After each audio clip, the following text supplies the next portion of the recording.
All right, so it's day 2 here for the launch of the Ford Escape, and we're going to be spending a little bit of time today with the hybrid model. It's a 2.5 litre naturally aspirated 4-cylinder engine. It's got 2 electric motors, an eCVT system, and then a small 1.1 kilowatt hour lithium ion battery pack. Now, if you want to know everything that I think you should know about the Ford Escape, please watch my previous video.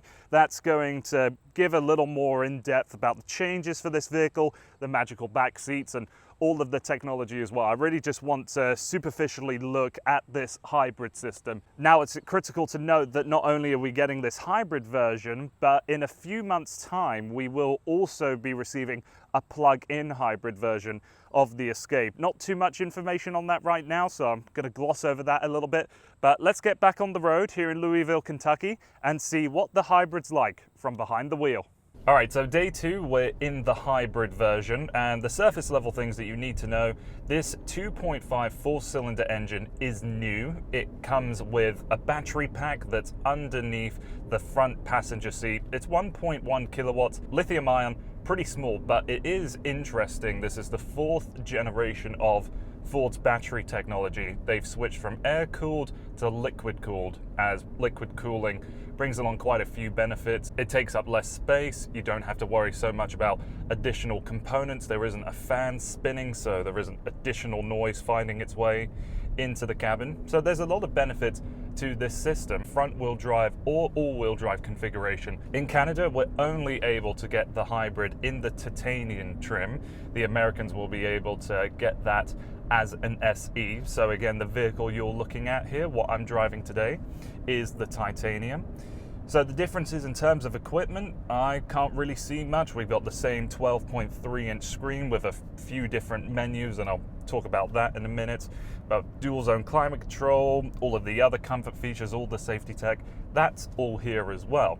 Some of the differences that I have noticed is that instead of having an M button within the shift dial, we have L, and this is the more aggressive hybridized driving mode. So when I hit it, the regenerative braking system has come on immediately, much more aggressive. Here in the screen, the way that we have the layout currently, on the right hand side we have a little gauge that is showing us the amount of kilowatts that we're creating or consuming. So I'm on throttle right now. We have a blue line signifying how much energy is coming from the battery pack, and then right beside it, how much energy is coming from the engine. We have the same driving modes as the regular Escape: normal, eco, sport, slippery, and then deep snow / sand. When it comes to the driving experience, I think the 2.5 is a little noisier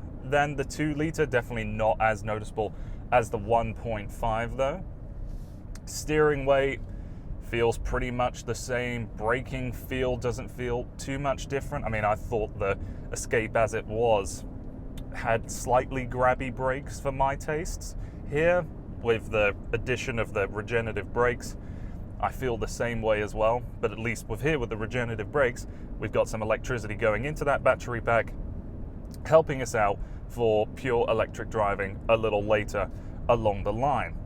As a hybrid, we can't lock into a pure electric drive mode. The car is determining what is best, but really from behind the wheel, it doesn't feel too different at all. I think you could hide away the fact that this car is a hybrid. So the exact pricing between this hybrid titanium with all-wheel drive and the 2 litre with all-wheel drive is about a $2,000 difference, but the hybrid is cheaper. The most expensive version of this car is the titanium all-wheel drive with the 2 litre engine. That's what Ford is trying to go for their most premium vehicle.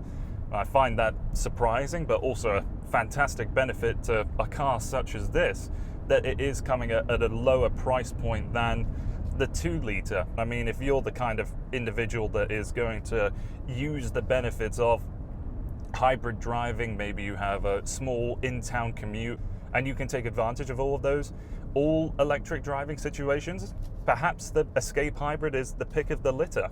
So that wraps up a very quick look at the Ford Escape Hybrid. Like I said, I think this might be the pick of the litter for most people. If you don't want the power of the 2-liter turbocharged engine and you like the idea of all electric driving and the regenerative brakes and all that kind of stuff, this hybrid offers a lot. I think it's the one I would personally go for anyways. But I look forward to when I'll have one of these in my hands back home for a weeks-long test drive and hopefully discover a few more things that are important to know about this car.